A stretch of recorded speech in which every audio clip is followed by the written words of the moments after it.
Eric, first off, welcome back. I know it's been a minute, but it's got to feel good to be back in Smashville. What do you think about being here for this event today?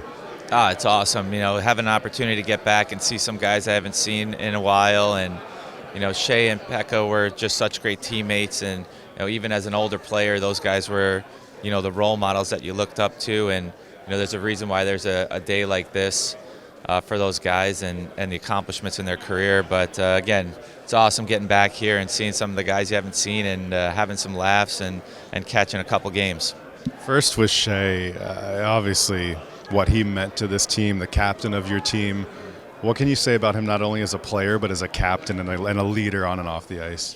He was just he just had that intensity. Like he wanted to win and he held the bar high. He didn't have to say much, but the boys just knew what he expected of the team, and he showed that for consistently across his career on the ice. With the way he played and how hard he played and the big goals he scored. But in the dressing room, he just had that presence that it's just, there's a reason why he's in the Hall of Fame. He just had that aura about him, and you just respected him so much that he just could you could just look at him and sense how he was feeling, and you knew, all right, we got to pick it up a notch. And then Pex too, like you guys got the job done a lot in front of him, but you knew pretty much that if you let one by, he was going to be there. Oh, competitor.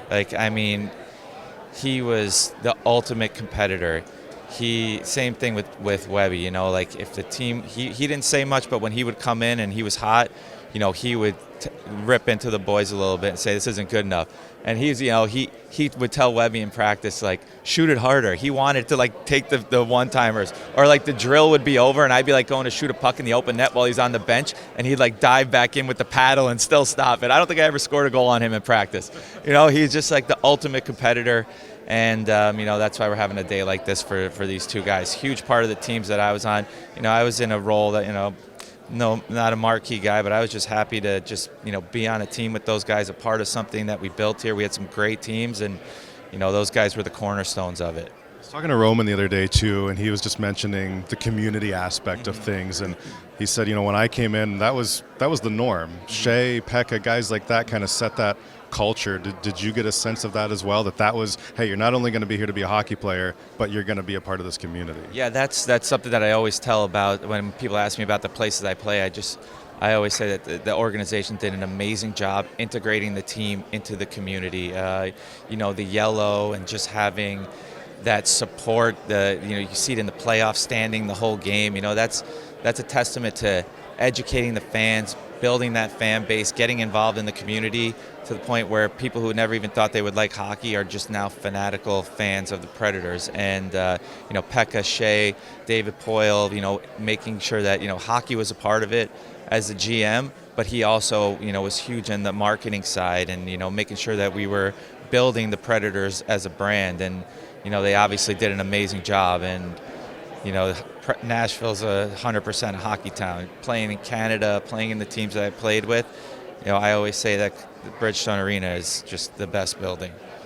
You mentioned David too. I know he's upstairs, you're on the ice, but you appreciate he always gave you a chance to win. I mean, that's got to feel good as a player. Yeah, year over year, he always put together great teams and won a ton of games. It was either winningest GM, yeah. So obviously a great hockey mind, and was able to put the pieces together and find great teams. And that's the same reason here, that he's a part of this also. It's just because he has a great hockey mind, is committed to the team, stuck to the process, found players, and always put together a good product on the ice, because without that you don't build the fan base like that, and he did an amazing job with that.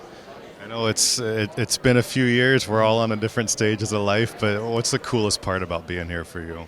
It's as much as it's about the game, it's about the friendships that you make with your teammates. And last night we're at the Preds game, but we're just catching up in the suite, talking and seeing what everybody's up to.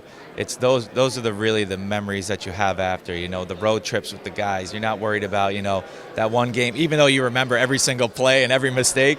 It's not about that. It's about the camaraderie and being back and catching up, and that's what it's all about. Eric, is this some of the best parts about retirement? yeah, I don't have to get crushed into the boards. I get to hang out with my teammates without getting beat up. No, it really is. Seeing some of your former teammates get the accolades they deserve that's it's amazing for these guys, and it's awesome to see. Yeah, you were talking about putting the pieces together and getting it all figured out. I don't know how much of this Preds team you've watched this season. Clearly, they have a ton of new pieces, and they're trying to figure it out.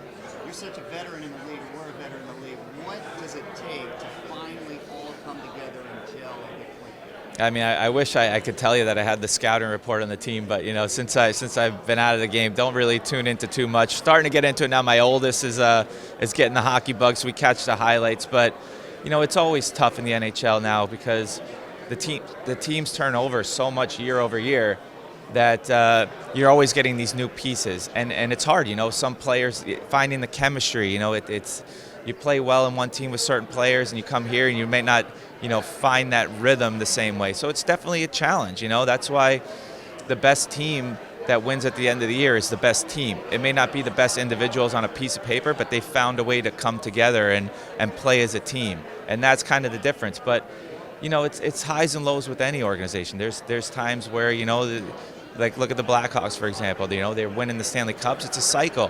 You can't keep all the players. You have a salary cap, right? You have to make moves. You have to figure out who you're going to keep and who you're going to get rid of. So it's a chess match all the time. You have to project into the future. So, like I said, it's a challenge, but you got to find a way to battle through that and work with your teammates, get better at your team system, and go from there. It's tough though. It is.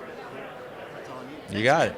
Good to see you. Yeah, great to see you. It's been a while. Where are you living these days? I'm down in Florida. Okay. Very good. West Palm Beach area, East Coast. Parents are down there, so I got babysitters. Decent weather. Yeah. So that's always